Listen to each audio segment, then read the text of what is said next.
వేరే పాయింట్లో వేసుకుని డ్రై ఫ్రూట్స్ని వేయించుకో. ఇంట్లో తయారు చేసిన నెయ్యి వల్ల అలా కనిపిస్తుంది. అది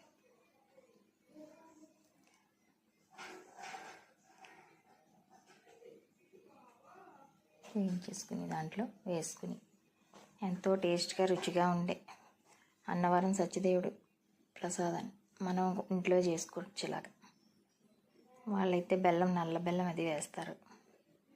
పాలు మనం పాలు వేసుకుని చేసుకుంటే చాలా బాగుంటుంది. చక్కెర పాలు వేసుకుని చేసుకుంటే ఎంతో టేస్ట్గా ఉంటుంది. మీరు కూడా ట్రై చేసి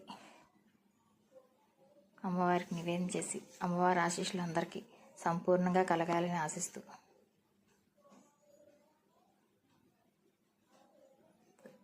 రెడీ అయిపోయింది ప్రసాదం.